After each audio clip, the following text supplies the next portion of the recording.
Hoje nós vamos falar sobre as parábolas dos lavradores maus. Há um outro título que se dá a esse tema como a parábola dos vinhatores maus, porque são os trabalhadores da vinha. Mas preferimos esta expressão lavradores maus. E aqui fica então o nosso desafio para você compartilhar isto, né? A parábola dos lavradores maus. Pois bem, o texto de referência para nós é o texto do Evangelho de Mateus. Vejam que nós estamos aí estudando bastante as parábolas de Jesus registradas pelo evangelista Mateus. Mateus é o evangelista que mais transcreve as parábolas contadas por Jesus. Então, se você está com a sua Bíblia aí próxima de você, pegue a sua Bíblia e leia comigo aí, acompanhe a nossa leitura nesse texto. Referência a Mateus capítulo 21, versículo 33 ao versículo 46. Diz assim esse texto: Jesus disse: escutem outra parábola. Certo agricultor fez uma plantação de uvas e pôs uma cerca em volta dela. Construiu um tanque para pisar as uvas e fazer vinho, e construiu uma torre para o vigia. Em seguida, arrendou a plantação para alguns lavradores e foi viajar. Quando chegou o tempo da colheita, o dono mandou alguns empregados a fim de receber a parte dele. Mas os lavradores agarraram os empregados, bateram num, assassinaram o outro e mataram ainda outro a pedradas. Aí o dono mandou mais empregados do que da primeira vez. E os lavradores fizeram a mesma coisa. Depois de tudo isso, ele mandou o seu próprio filho, pensando: o meu filho eles vão respeitar. Mas quando os lavradores viram o filho, disseram uns aos outros: este é o filho do dono. Ele vai herdar a plantação. Vamos matá-lo e a plantação será nossa. Então agarraram o filho e o jogaram para fora da plantação e o mataram. Aí Jesus perguntou: e agora? Quando o dono da plantação voltar, o que é que ele vai fazer com aqueles lavradores? Eles responderam: com certeza, ele vai matar aqueles lavradores maus e vai arrendar a plantação a outros. E esses lhe darão a parte da colheita no tempo certo. Jesus então perguntou: vocês não leram o que as Escrituras Sagradas dizem? A pedra que os construtores rejeitaram veio a ser a mais importante de todas. Isso foi feito pelo Senhor e é uma coisa maravilhosa. E Jesus terminou dizendo: eu afirmo a vocês que o reino de Deus será tirado de vocês e será dado para as pessoas que produzem os frutos do reino. Quem cair em cima dessa pedra ficará em pedaços. E se a pedra cair sobre alguém, essa pessoa vai virar pó. Os chefes dos sacerdotes e os fariseus ouviram as parábolas que Jesus contou e sabiam que ele estava falando a respeito deles. Por isso, queriam prendê-lo, mas tinham medo da multidão, porque o povo achava que Jesus era profeta. Amém. Vamos orar, pedir a graça do Senhor sobre nós, sobre a minha vida, sobre a sua vida, nesse momento que vamos juntos refletir, pensarmos, estudarmos este texto bíblico. Senhor, nós pedimos a graça, a misericórdia do Senhor envolvendo a nossa vida nesta manhã. Que o Senhor nos ajude a entender a tua palavra, sobretudo aplicá-la ao nosso coração, na vida dos nossos irmãos e irmãs que nos acompanham, que agora se unem a nós nesse tempo de estudo, de reflexão, meditação na tua palavra. Abençoa nossas vidas, abençoa nossos irmãos, e assim sejamos todos fortalecidos, edificados, desafiados pela tua palavra nesse dia. Assim faça entre nós, no nome de Jesus, nós te pedimos. Amém. Bem, antes de adentrarmos ao estudo, queremos deixar aqui nosso convite para que você participe desse encontro, desse estudo. É claro como fazer isso. Você poderá fazer aqui nos comentários a sua pergunta frente ao estudo de hoje. Algum comentário também, de repente, não é uma pergunta, é um comentário. Se você quer fazer algum comentário, você também pode postar aí nos comentários da nossa transmissão, tá? Seria muito bom ter a sua participação conosco, fazendo perguntas ou então fazendo um comentário. Enfim, primeiramente a parábola dos lavradores maus. O que são as parábolas? Parábolas são pequenas histórias simples, diretas, tirada das situações do dia a dia do povo, das pessoas do primeiro século, as pessoas, a cultura onde Mateus se situa, onde Jesus também se situava no seu cenário, no cenário comum do povo. Uma parábola pode ser uma história real ou pode ser uma história inventada, que tem como finalidade ilustrar a realidade do reino de Deus e a sua manifestação. Jesus era um grande contador de histórias. John MacArthur, ele diz que não existia verdade tão familiar ou doutrina tão complexa a qual Jesus não conseguisse dar uma nova profundidade e sabedoria contando através de uma simples história. Então, as parábolas são essas pequenas histórias que ilustram realidades, ensinos sobre o reino de Deus e a sua manifestação. Agora, a pergunta a se fazer aqui: qual é o lugar histórico da parábola? Qual é o lugar histórico da parábola? Vamos fazer um exercício a qual nós nos referimos semana passada. Como disse Joaquim Jeremias, estudioso do Novo Testamento, especialmente das parábolas de Jesus, ele diz que as parábolas têm dois lugares históricos. Primeiro, é o ministério, a vida e o ministério de Jesus. Então, quando lemos a parábola, e agora para nós a parábola dos lavradores maus, primeiro lugar histórico é de fato a vida e o ministério de Jesus. O que Jesus ilustra com as parábolas a parábola dos lavradores maus. O que é que Jesus quer dizer? A referência aqui, seu lugar no tempo, no momento histórico de Jesus, da vida, ministério dele, como também dos ouvintes da sua parábola. Segundo lugar histórico é a igreja, que anuncia a parábola, anuncia os ensinos de Jesus. Então nós temos aqui dois ambientes, dois lugares ou situações históricas. Primeiro é o próprio Jesus, a sua vida, o seu ministério.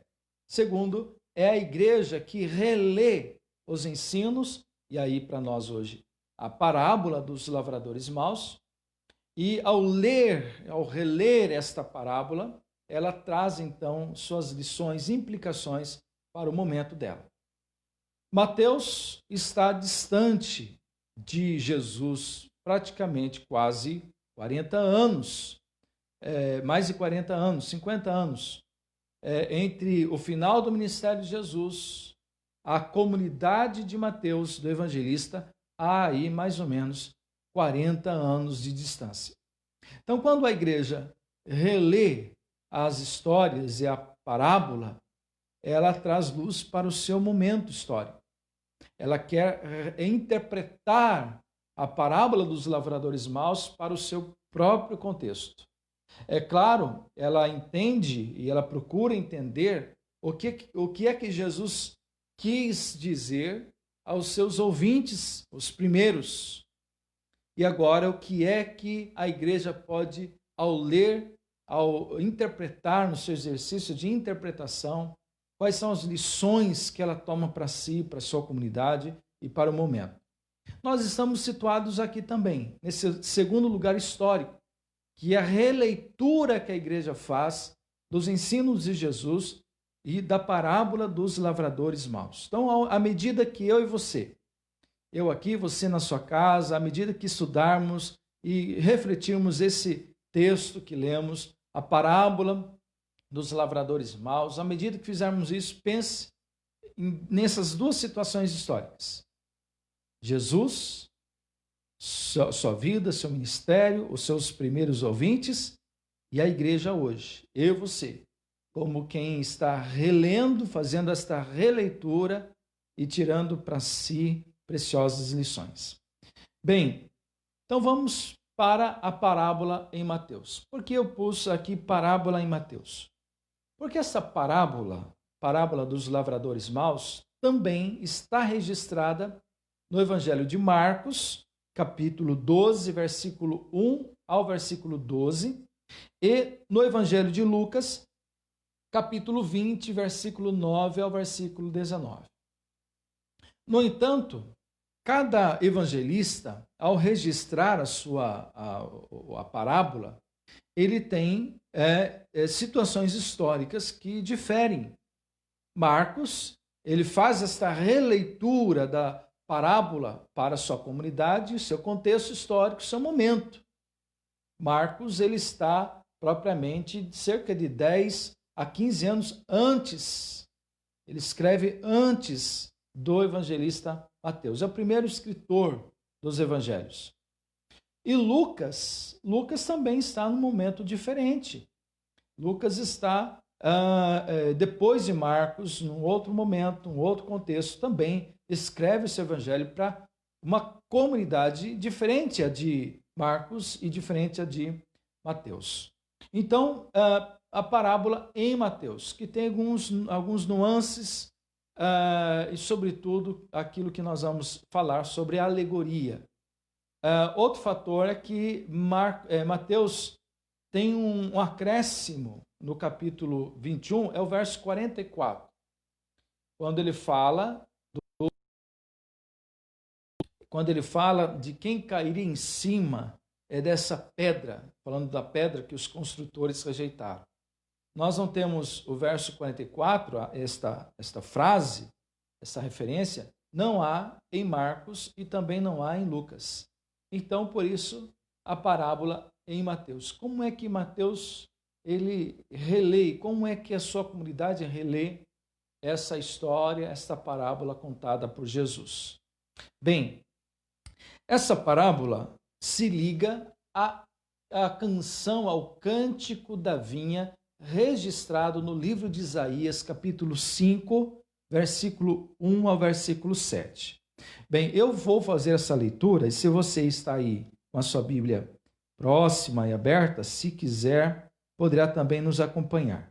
Eu vou fazer essa leitura aqui porque é importante, faz parte do motivo pelo qual nós temos essas imagens da plantação de uvas, do seu significado, e quando Jesus conta a parábola, automaticamente quem ouve a história da vinha, do dono proprietário da vinha, da plantação, da cerca que foi posta cercando a plantação, quando Jesus conta isso, os seus ouvintes já conseguem captar a mensagem, assimilar o ensino de Jesus. Então, por isso, necessidade de nós lermos esse texto.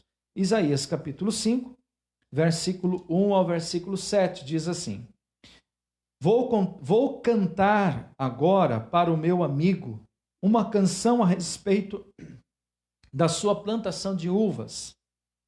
O meu amigo fez essa plantação num lugar onde a terra era boa. Ele cavou o chão, tirou as pedras e plantou as melhores mudas de uva.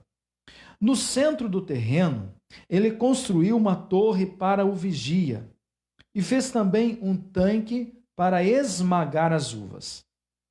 Esperava que as parreiras dessem uvas boas, mas deram somente uvas azedas.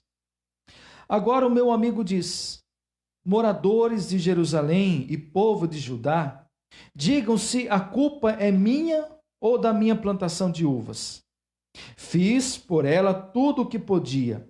Então, por que produzi uvas azedas em vez das uvas doces que eu esperava?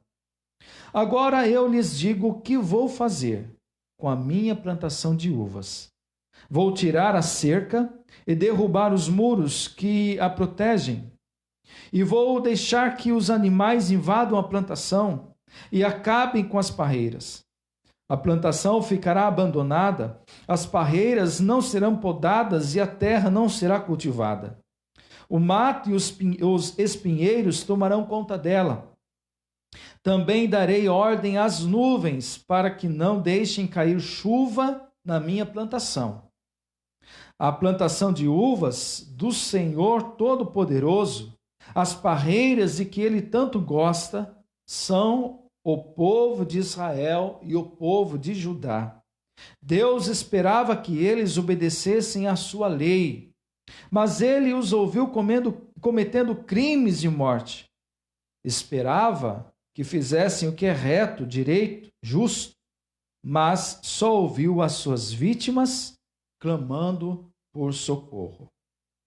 Bem, então você imagine aqui, quando Jesus começa a contar a parábola, ao dizer, certo agricultor fez uma plantação de uvas, pôs uma cerca em volta dela, construiu um tanque para pisar as uvas e fazer vinho, e construiu uma torre para o vigia. Imagine que os ouvintes de Jesus, religiosos, e os líderes religiosos e os demais que o seguem, ao ouvir Jesus, já no início da sua história, da parábola, conseguem fazer esta assimilação com a profecia de Isaías, capítulo 5. O próprio texto de Isaías, o próprio Deus diz quem são essas, quem é essa vinha, quem é essa plantação. É o próprio povo de Israel, o povo de Judá. Esse povo que rejeitou Deus, esse povo que não obedeceu a lei, esse povo que não fez o que é reto, justo, esse povo agora que será esmagado, a cerca que protege a plantação será arrombada, derrubada, as pessoas invadirão esta vinha, e há um clamor, há um grito de pessoas clamando, gritando por socorro. Então, imagine você está ali no meio das pessoas, dos ouvintes de Jesus. Você conhece muito bem o livro do profeta. Você é um religioso, praticante da lei. E quando Jesus começa a dizer essa história, contar essa história, logo automaticamente você faz esta assimilação. Ele está se referindo a Isaías capítulo 5. Então aqui, queridos, nós temos nesta parábola, ela é interessante que esta parábola é a única em seu caráter alegórico entre todas as parábolas contadas por Jesus. Há cerca de 40 parábolas que Jesus contou. Esta, dos lavradores maus, é a única em seu caráter alegórico. A parábola é da natureza de uma alegoria. Que significa isso?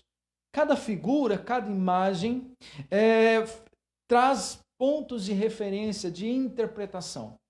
pontos de referência pelas quais os ouvintes de Jesus poderiam facilmente entender qual era a moral da história. O que é que Jesus queria dizer de fato? Então nós temos aqui, nesta parábola muito alegórica, cada figura, cada imagem representando algo. E aí as pessoas conseguem identificar com facilidade, entender qual é a moral da história. Primeiramente, nós temos essa divisão, que vou fazer aqui muito simples, a introdução da parábola, versículo 33, que descreve esta estreita ligação com Isaías capítulo 5, versículo 1 ao versículo 7, e de onde origina-se aqui a cerca. Nós temos os lagares, que é um local mais aprofundado, tipo de um tanque, onde as uvas eram lançadas e esmagadas. Daí se tirava o suco, o líquido, o suco das uvas para a produção de vinho. E temos a torre. Bem no centro da plantação é levantada a torre, onde o vigia ali ficava para dar toda a segurança à plantação de uvas. Então nós temos essa introdução que está ligada com Isaías capítulo 5. Mas temos em seguida as imagens alegóricas, as figuras interpretativas aqui, que facilmente elas remontam a uma explicação muito clara por parte de Jesus e também entendida pelos seus ouvintes. E essas imagens são pontos de referência. Primeira, quem plantou a vinha? A resposta é Deus. Quando eles ouvem o início da história contado por Jesus, eles são levados imediatamente a Isaías capítulo 5, e lá em Isaías capítulo 5, quem plantou a parreiras, quem plantou as uvas foi o próprio Deus. Então, primeira figura, primeiro ponto de referência é quem plantou a vinha é Deus. Deus é o dono da vinha, Deus é o proprietário da vinha. Segundo ponto de referência nessa imagem alegórica, a vinha é o próprio Israel. A vinha é o povo de Deus, é o Israel, o antigo Israel. Então temos aqui a imagem da vinha sendo o povo de Deus. Muito característico presente em Isaías capítulo 5, versículos 1 a 7. E nós temos aqui o povo de Deus, essa nação, a nação de Israel, que foi chamada por Deus, o qual Deus fez um pacto, uma aliança. Contudo, essa nação de Israel, essa nação de Deus eleita, não produziu frutos como se esperava. Isaías 5, nós lemos que Deus, ele plantou e esperava bons frutos. A terra era boa. O dono da plantação, o próprio Deus, preparou tudo. Não só preparou a terra, mas cercou aquela terra. Cercou para que chacais, animais ou inimigos não entrassem. Mas também esse Deus fez um tanque grande a fim de que as uvas após a colheita fossem então trabalhadas, moídas, esmagadas, e assim viessem o vinho, a fabricação do vinho. E também nessa propriedade, o dono dela, o próprio Deus, construiu uma torre para a vigia. Essa torre é a lei. Isaías capítulo 5, o texto que nós lemos, o próprio Deus, ele faz essa acusação. Deus, verso 7 diz, Deus esperava que eles obedecessem a sua lei. A torre aqui representa simbolicamente, de forma alegórica, a lei. A torre, a lei, vigia, né? Que a lei que é os parâmetros da vida social, a lei mosaica, né? Da vida social comunitária da nação e todas as implicações de deveres, responsabilidades e direitos dessa nação a partir do pacto, da aliança que Deus faz com o seu povo. No entanto, a vinha, que é Israel, ela desobedeceu a lei. Ela não foi fiel à lei. Não foi fiel e por isso não foi encontrado frutos nela. Temos outra imagem alegórica, temos outro ponto de referência, que são os lavradores. Quem são esses? São os líderes religiosos, principais sacerdotes, escribas e os anciãos. Esses líderes formavam, então, o superior tribunal de justiça de Israel, o Sinédrio. O Sinédrio era, então, organizado sob esses três pilares da religião judaica: principais sacerdotes, anciãos e os escribas. Esses formavam ao todo próximo de 60 pessoas. 60 juízes administravam a vida do povo. Não só a religião, não só a fé, mas a vida, enfim. Mesmo que no tempo de Jesus, esse sinédrio, ele então estivesse debaixo da autoridade maior, que é Roma, mas eles tinham livre maneira, né, de organizar a vida do povo com respeito à fé, com respeito a leis, a práticas, enfim. Era o tribunal maior em Jerusalém, em Israel.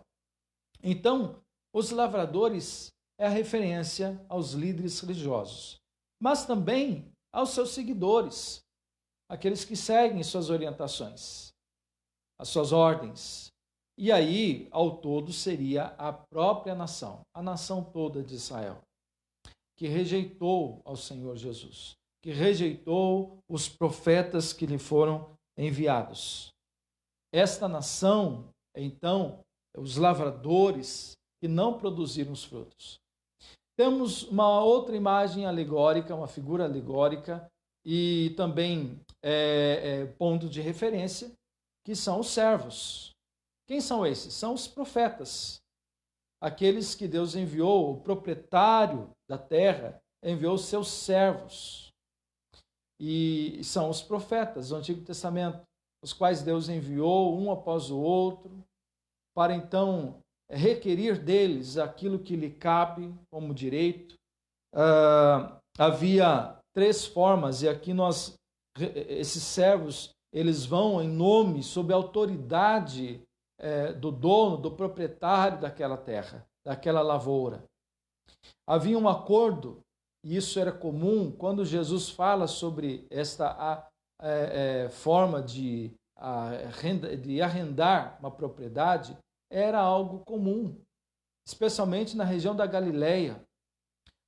Não só no contexto bíblico, mas até no contexto grego, próximo a 300 anos antes de Cristo, quando aquela região, ou a região da Galileia, de Israel, da Palestina, foi dominada por Alexandre o Grande, aquela região da Galileia, muito produtiva, suas colinas, todas elas eram plantações.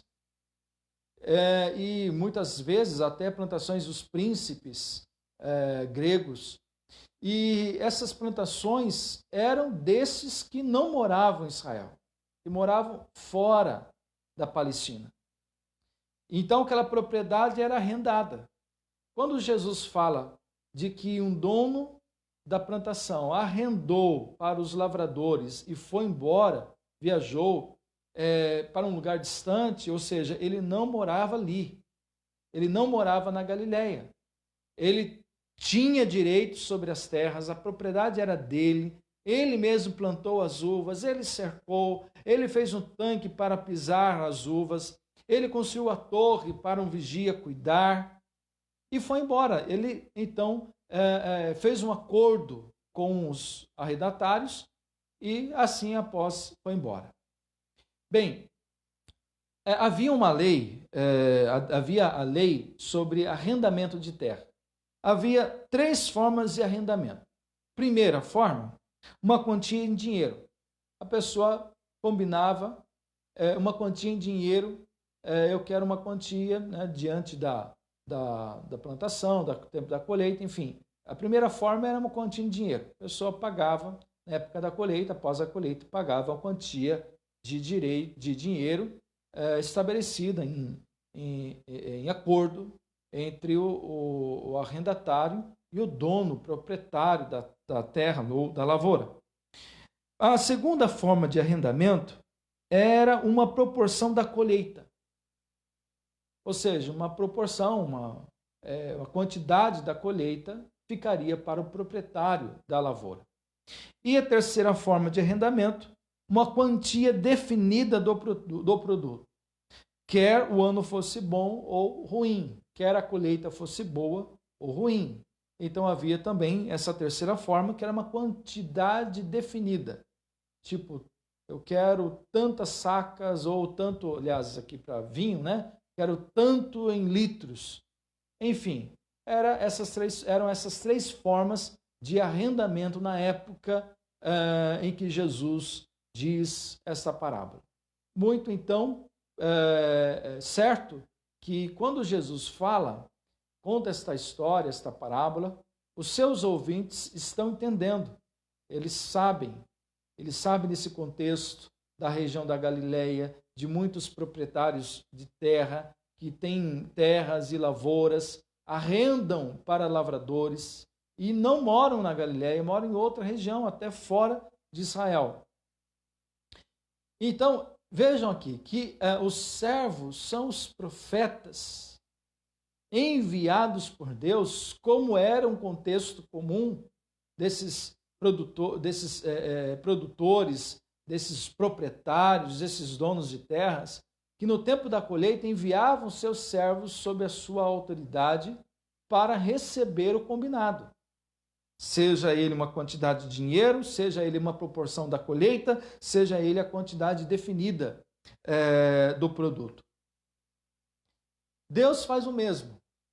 Envia os seus profetas para pegar aquilo que é dele, para receber aquilo que é dele. Os frutos da plantação, os frutos da colheita.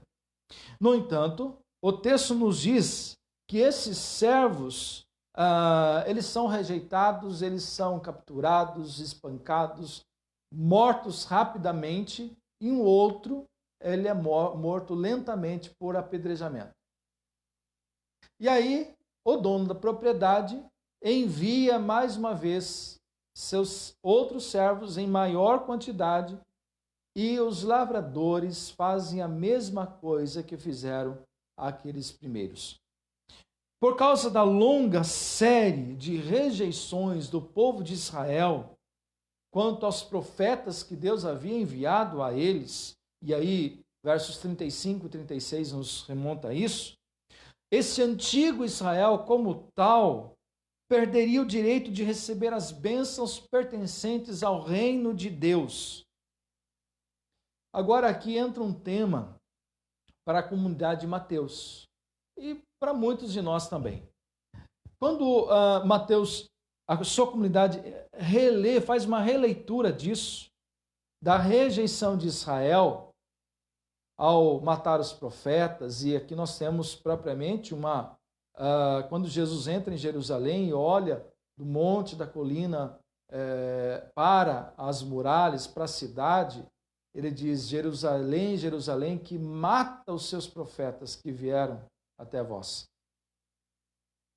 É claro que a comunidade toma para si, faz esta releitura da rejeição de Israel quanto aos profetas que foram enviados para anunciar, para pregar, falar da salvação, da justiça, da volta para Deus, da conversão.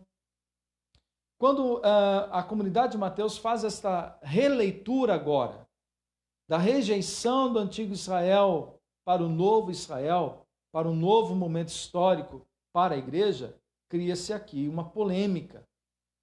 A polêmica entre os pagãos ou os não-judeus, muitas Bíblias aí, especialmente a João Ferreira de Almeida atualizada, tem o termo gentios. Esses não-judeus que agora são inseridos na igreja, que é o novo Israel de Deus, o novo povo de Deus. E aí há uma polêmica estabelecida em Mateus, no Evangelho, que quer confrontar o próprio judaísmo, que não apenas rejeitou Deus, rejeitando os profetas. Aí nós temos a última figura alegórica, que é o último ponto de referência, que é o filho enviado pelo patrão, pelo dono da propriedade. O filho é o próprio Jesus, o Messias. É ele esta pedra que os construtores rejeitaram. A alusão aqui é óbvia, é bem clara. Quando Jesus fala da pedra que os construtores rejeitaram, ele está fazendo alusão ao Salmo capítulo 118, versículos 22 e 23. Mas também há outros textos que remontam a esta imagem da pedra rejeitada. Isaías 28, verso 16, Atos capítulo 4, versículo 11, Romanos capítulo 9, versículo 33, Efésios capítulo 2, versículo 20 e, por fim, 1 Pedro capítulo 2, versículo 6. Eles não apenas rejeitaram os profetas, os servos de Deus, mas também rejeitaram o próprio Filho. Interessante que quando Jesus traz a imagem, a figura alegórica, falando do filho, e o patrão, então, dono, proprietário daquela terra, envia o seu filho dizendo, eles não vão fazer a mesma coisa. Interessante que surte aqui para nós um efeito muito drástico, quase que irreal. Não, ninguém ia fazer isso. Ninguém iria ser capaz de fazer tal atrocidade. Mas esse é o centro, é o ponto aqui para nós, é a referência.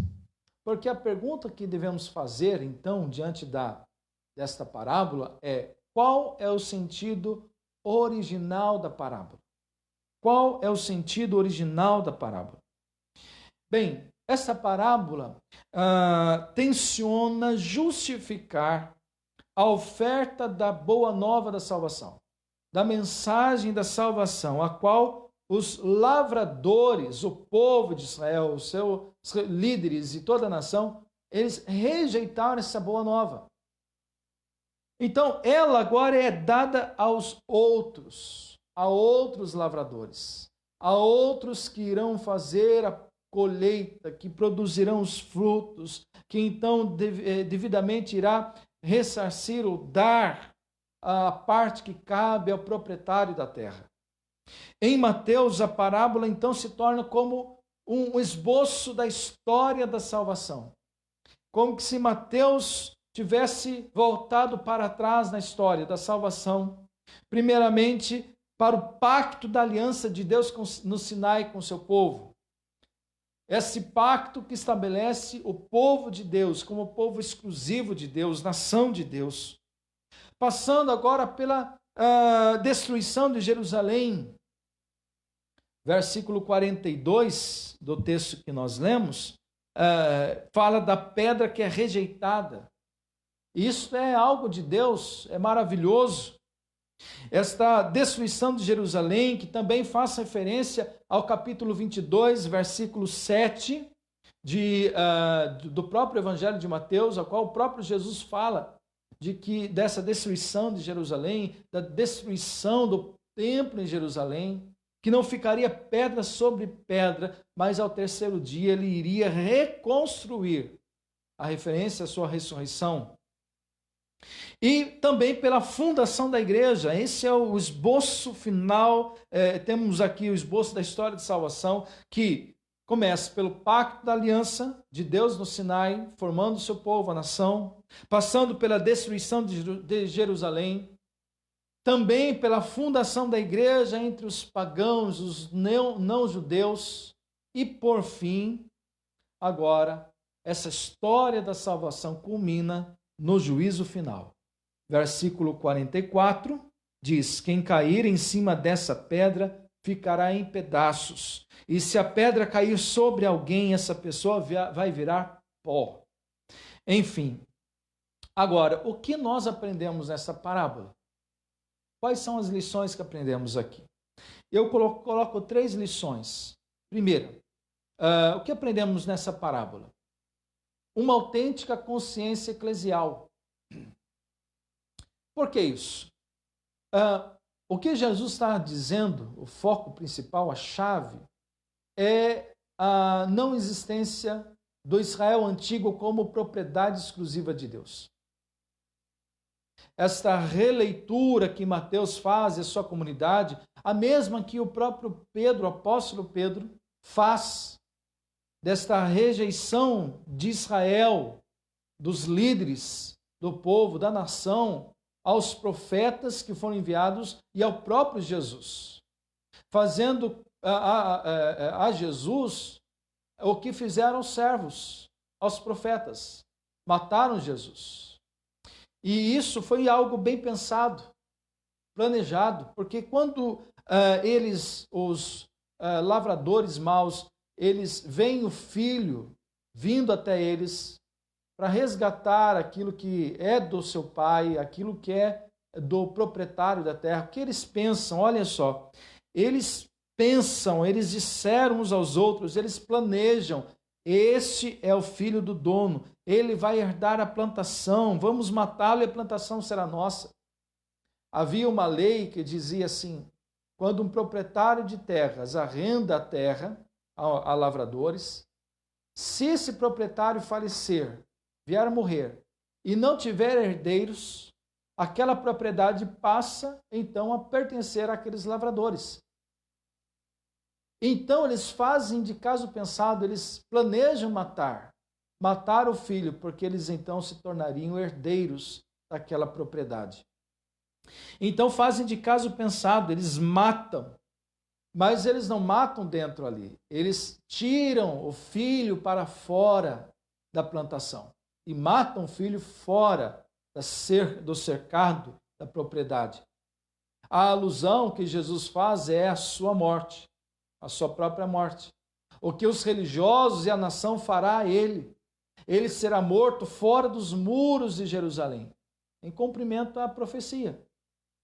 Ele será morto fora dos muros, e nós sabemos que, de fato, a caveira, Calvário, onde Jesus foi crucificado e morto, ficava fora dos muros de Jerusalém, fora da cerca da propriedade ou da plantação de uvas. Jesus está se referindo a ele mesmo. E aqui há uma consciência eclesial, porque já não é mais Israel como nação, o povo exclusivo de Deus, mas agora é a igreja de Jesus. Esta igreja é o novo povo de Deus. E Pedro, ao fazer esta releitura, ele diz que nós somos, então, o povo de propriedade exclusiva de Deus. Povo de propriedade exclusiva de Deus. O que Mateus está dizendo aqui é que chega ao fim Israel como nação, Israel como propriedade de Deus, para dar luz, iniciar aqui a caminhada da igreja, a jornada dos crentes em Cristo Jesus. Então, nós temos aqui esta consciência eclesial da igreja como um novo povo de Deus. Chegamos aqui, então, ao final da história da salvação, desse esboço da salvação que Mateus aponta para nós. A igreja é o momento final, histórico da salvação, da obra da salvação. Eu falei há pouco sobre a polêmica que isso gera na comunidade e no contexto de Mateus. Quando Mateus fala que a igreja agora é o novo povo de Deus, em detrimento ao antigo Israel de Deus, antigo povo, você imagina como é que os judeus, os religiosos, veem isso? Às vezes a gente hoje também acredita, temos muito essa ligação, queremos ter essa ligação com o Israel hoje, nação. Eu já ouvi alguém dizer assim, ainda Deus virá sobre Israel, Deus salvará Israel, porque Israel é povo de Deus. Não é. Fica bem claro aqui que não é. caiu por terra toda a exclusividade de Israel como nação de Deus. Caiu toda a exclusividade de Israel como portadora da salvação. Não há mais. Mateus, ele deixa bem claro que agora, esse momento final da história de salvação é dada ao novo Israel, que é o povo de Deus, a igreja. Essa igreja espalhada, e a profecia, a ordem de Jesus é de fazer discípulos e batizá-los, inseri-los, de ser igreja. E essa igreja, a começar de Jerusalém, que ganha corpo e vai aumentando até chegar aos confins da terra. A igreja invisível, que adentra a história humana e ao longo desses 2000 anos, Deus vem chamando, Deus vem acolhendo, Deus vem salvando, Deus vem incluindo pessoas dentro desse grande corpo de Cristo, desta igreja invisível. Nesse ponto final da história da salvação, nesta reta final da história de salvação. Então, esse negócio que Israel é o povo de Deus, que ainda Deus vai salvar, só a salvação por meio do nome de Jesus. Pedro deixa bem claro na sua mensagem, no dia de Pentecostes, em Atos dos Apóstolos, pois não há outro debaixo do céu que possa nos salvar a não ser Jesus. Não há outro nome dado entre os homens, senão Jesus. É a fé em Jesus, é a volta a Jesus, é o arrependimento, é a conversão. Segundo, o que aprendemos nessa parábola é sobre a fidelidade concreta. Não é a fidelidade de boca, não é a fidelidade contratual apenas. Não é dizer à lei, ao contrato, ao acordo entre lavradores e proprietário de terra. Vamos fazer isso. Ao chegar o tempo da colheita, vamos te dar. É fidelidade concreta, real. A fidelidade é mostrada pelos seus frutos, não apenas por assinar um documento, não apenas por dizer eu agora pertenço à igreja, não apenas por ser batizado na igreja, não apenas por frequentar a igreja e fazer parte dela, mas é fidelidade concreta a Jesus. Talvez você que está aí nos acompanhando, nesse tempo que estamos vivendo, alguém se sinta abatido, desanimado. E muitos crentes, talvez seja o seu caso, esteja desanimado porque não pode estar na igreja. Não pode frequentar a igreja nesse tempo de isolamento social, que aqui no estado de São Paulo vai até dia 28 de junho. E a pessoa se perde na caminhada. Ela deixa de ser fiel a Deus, deixa de orar, ler a Bíblia, de acompanhar as transmissões aqui da nossa igreja, falando aqui para a nossa comunidade, membros da nossa igreja. Não assistem aos nossos cultos, não participam dos nossos estudos, não participam dos nossos encontros da célula, não são fiéis nos dízimos e ofertas, não participam do reino de Deus, não se dispõem a contribuir para o município, para a cidade, para o bem comum, especialmente para os necessitados. Vocês vejam que não somos tão diferentes assim daqueles lavradores maus. Às vezes o que nós temos por fidelidade é apenas por boca.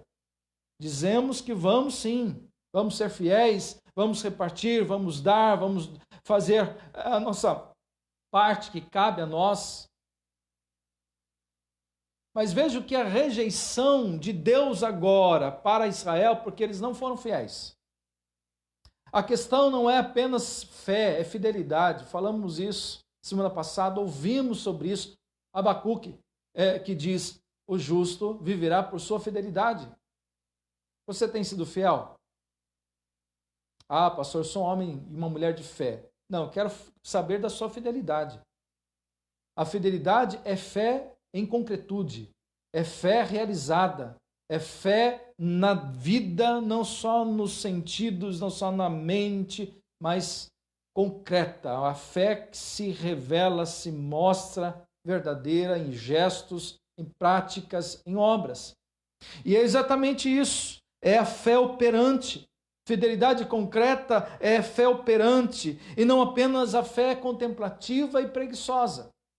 A fé contemplativa é aquela fé que adora o Senhor, gosta de cantar, aleluia, louvado seja Deus, a fé que gosta de ler a Bíblia, enfim. Mas a gente está falando de fidelidade que é fé contemplativa, mas também a fé concreta. Não é uma fé preguiçosa, não é uma fé que fica só nas emoções, não é fé que fica só na contemplação do bem, da glória de Deus. Não é isso. Porque se ficamos só nesta fé contemplativa, esta fé também é preguiçosa. O que vemos aqui é uma fé ativa, concreta, realizadora daquilo que é por sua vocação. Assim, o exemplo do Israel infiel é colocado para nós como advertência. Advertência. A graça salvadora, essa graça então que se revela a nós, se revela a cada um de nós, mostra os seus frutos. Então, os frutos se alinham aqui aos ensinamentos de Jesus. E chegamos, por fim, à terceira lição que aprendemos nessa parábola. A graça é exigente. Assim como aquele proprietário da lavoura vai até os seus lavradores, pelos seus servos, profetas, pelo seu filho, Jesus o Messias, para pegar aquilo que é dele, para buscar aquilo que é dele, de direito. A graça, sim, é exigente. Ela exige aquilo que lhe é direito. Deus exige de mim, de você, aquilo que lhe é direito. Por isso, a fé aqui é ativa, deve ser concreta. A graça de Deus é a salvação que se revelou. E essa salvação é exigente. Talvez seja isso que as pessoas, muitos daqueles que seguiram Jesus desde a Galiléia, quando chegam em Jerusalém, começam a ver que esta graça salvadora é tão exigente que elas começam a deixar Jesus. Uma após a outra, começam a abandonar Jesus, deixar de segui-lo. E Jesus se volta aos seus discípulos e pergunta: acaso quereis vós também ir? Vocês querem fazer a mesma coisa? Vocês estão achando que também que a graça é exigente? Quanto mais é exigente, quanto mais é perseverante o amor do proprietário, o amor de Deus. Foge a lucidez um proprietário nessa história, a atitude dele. Imagine você, o proprietário envia seus servos para receber aquilo que lhe é direito. Os lavradores apanham os seus servos, matam. O que se imagina? Olha só, o próprio Jesus faz a pergunta, verso 40. Aí Jesus perguntou aos seus ouvintes, verso 40. E agora? Quando o dono da plantação voltar, o que é que ele vai fazer com aqueles lavradores? Em outras palavras, Jesus está dizendo assim: julguem vocês. Julguem vocês. Qual será ou qual seria a atitude do dono da propriedade? Os ouvintes de Jesus, verso 41, respondem: com certeza ele vai matar aqueles lavradores maus e vai arrendar a plantação a outros, e esses lhe darão a parte da colheita no tempo certo. Vejam a insistência do proprietário. Poderia muito bem o próprio Deus, quando os líderes rejeitaram os profetas, aniquilar a nação. No entanto, ele envia outros profetas, mais ainda, em maior número. A insistência do proprietário em receber a parte que lhe cabe, em fazer uma reconciliação das relações entre povo de Deus, Israel, e o próprio Deus, o Senhor. No entanto, a nação faz a mesma coisa, mata os seus profetas. Essa graça exigente é graça perseverante de Deus, que ainda tem uma última alternativa: vão enviar o filho, talvez eles temam, talvez eles respeitem. E aí eles fazem a mesma coisa com o filho. A graça que é exigente é também a graça perseverante do proprietário daquela lavoura. Queridos, aqui para nós cabe 3 aplicações para encerrarmos, e se você tem aí alguma pergunta ou algum comentário, quiser fazer para nós compartilharmos, para nós conversarmos. Qual é a aplicação dessa parábola para nós hoje? E eu coloco aqui 3 aplicações. Primeira, seja fiel. Seja fiel. Não seja apenas um homem e uma mulher que diz, eu sou um homem de fé, eu sou uma mulher de fé. Há muitas pessoas que dizem a mesma coisa. E talvez sejam mais homens de fé, melhores homens de fé, melhores mulheres de fé do que você. Se a gente falar, eu sou uma pessoa de fé, mas que fé é essa? A que se remonta? Qual é o centro? Qual é o objeto desta fé? Para onde esta fé aponta? Ah, pastor, eu sou uma pessoa de fé, religioso, eu sou religiosa, eu sou um frequentador da igreja, eu sou assíduo. Seja fiel. Porque aqui nesse texto, fidelidade, na verdade, é a fé produtiva, é a fé operante, a fé que tem seus frutos, a fé que mostra seus frutos. Então seja fiel.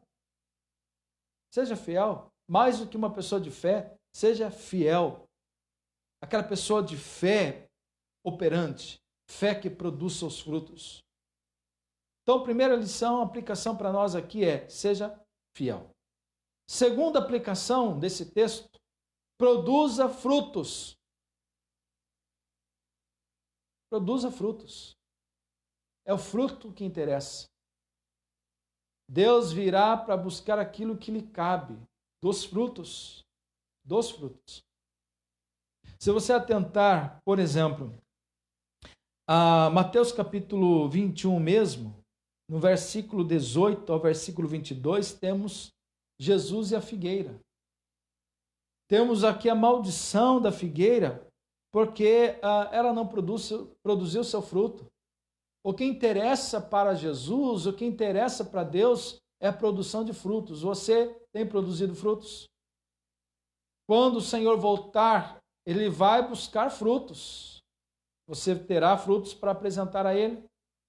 Terceira e última aplicação para nós. O Senhor voltará. O Senhor voltará. Engana-se todos aqueles que acham que o Senhor não voltará. Esse foi um fato que ocorreu na história. Aqueles lavradores, e vejam só, o próprio Jesus deixa isso bem claro. Verso 33, Jesus diz, e em seguida, aquele proprietário arrendou a plantação para alguns lavradores e foi viajar. Há uma outra tradução que diz, e foi embora para um lugar distante. A ideia aqui é que ele não morava na região, que ele não morava em Israel, foi embora para outra região. O que os lavradores intentaram ao matar os servos e por fim matar o próprio filho para poder herdar é que o dono não vai vir. Quem sabe o dono, o proprietário já morreu. O dono não vai vir. Matando o filho, nós seremos então os proprietários, nos tornaremos os herdeiros, os donos dessa plantação, desta terra. O que os lavradores maus, ao intentarem isso, é porque não imaginaram que o proprietário voltaria. O que eles pensaram é, não voltará. A aplicação para nós, a terceira é esta, o Senhor voltará. Eles não imaginaram que o Senhor voltaria, que o proprietário iria buscar aquilo que era dele. O Senhor Jesus voltará. Não vamos, então, deixar de ser fiéis. Não vamos deixar de produzir os frutos, porque é certo que o Senhor voltará. Mas quando o Senhor voltar, ele vai voltar como? De que forma? O que ele fará? Ele fará seu juízo, ele executará o seu juízo, fará a justiça. E isso é o detalhe pertinente, único, exclusivo de Mateus. Versículo 44, quem cair em cima dessa pedra ficará em pedaços. E se essa pedra cair sobre alguém, essa pessoa vai virar pó. É julgamento de Deus, é justiça de Deus. No livro de Romanos, o apóstolo Paulo diz que o diabo será pisado debaixo dos pés. uma figura alegórica. A imagem que se reporta em Isaías é aquele tanque que o proprietário constrói na plantação para assim ser lançado as uvas e esmagadas. E ali, é claro, eram esmagados pelos pés. Os lavradores entravam nesse tanque e pisavam as uvas, esmagavam as uvas. Assim, o Senhor voltará e em sua justiça esmagará debaixo dos seus pés os seus inimigos. Não vamos então deixar de ser fiéis. Vamos produzir os frutos, pois o Senhor voltará. E quando voltar, Ele fará a sua justiça. Ele executará o seu julgamento e pisará debaixo dos seus pés a Satanás. Queridos, assim Deus nos abençoe. Há alguma pergunta, alguma dúvida aqui? Alguém fez? Algum comentário?